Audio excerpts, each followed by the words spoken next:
What's up, everybody? Gods, goddesses. It is your boy, Hollywood AJ. I'm back on the couch. I haven't done one of these in quite a while, but I figured, you know what? I got some new gear. Figured I'd test it out with this video right here. And I got some breaking news.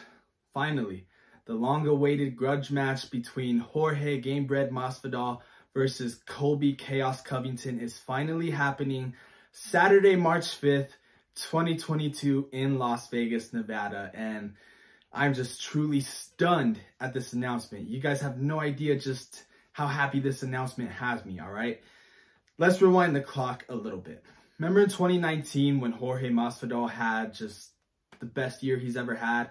He had a Conor McGregor-esque year. Even though Jorge's been around for a while, we know who he is, but he never really broke through in order to be that true superstar that no one ever really saw him being. Well, in 2019, that happened.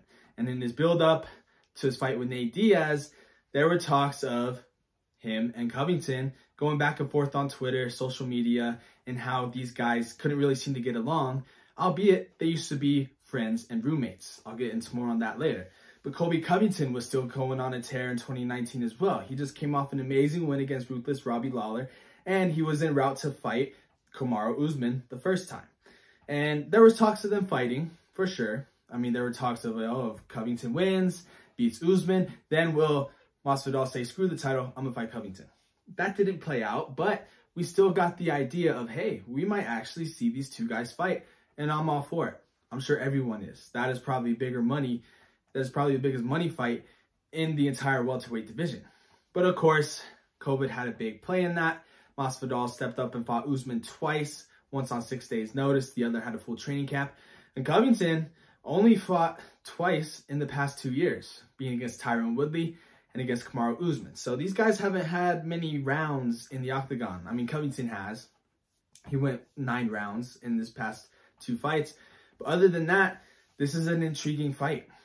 Huge intriguing fight. I mean, they were best friends, okay? For the casuals out there, this doesn't happen that often, where fighters are best friends and then they fight each other on the biggest stage. Not one bit.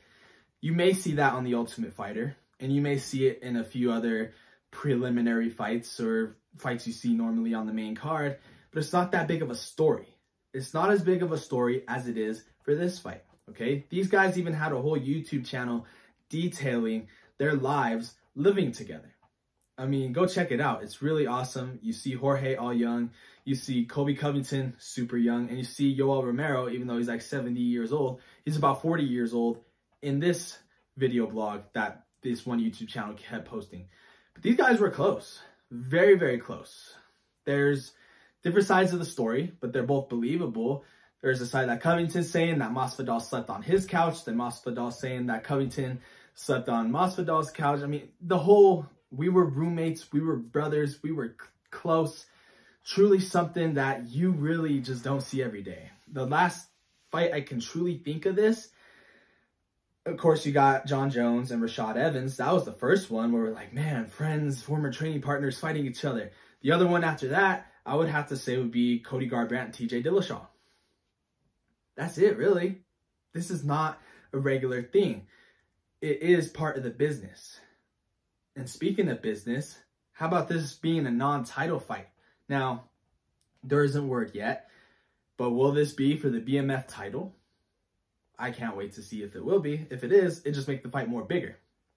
But this just shows the draw that these guys have. This shows that these guys can carry a pay-per-view and not have a title on the line. These guys will sell. The build-up to this fight will be amazing. And the press conference, I hope they have a pre-fight press conference and a fight week press conference, because both men are just going to be spitting straight venom out of each other. And, oh, I just cannot wait. I absolutely cannot wait. Super intriguing. It's finally supposed to happen, and I cannot wait. Let me know who your guys' picks are in the comments, and I'm looking forward to this fight. If you're a fight fan and you know this story, this is probably already the biggest fight of the year. Like and subscribe, comment on what your take is on this fight, who you're going for in this fight. Shoot, I'm not going to drop a prediction just yet, but please give me your predictions, early predictions for this highly anticipated grudge match stay safe, stay healthy, stay thick, and most of all, just live life. Be good to yourself. I'm out.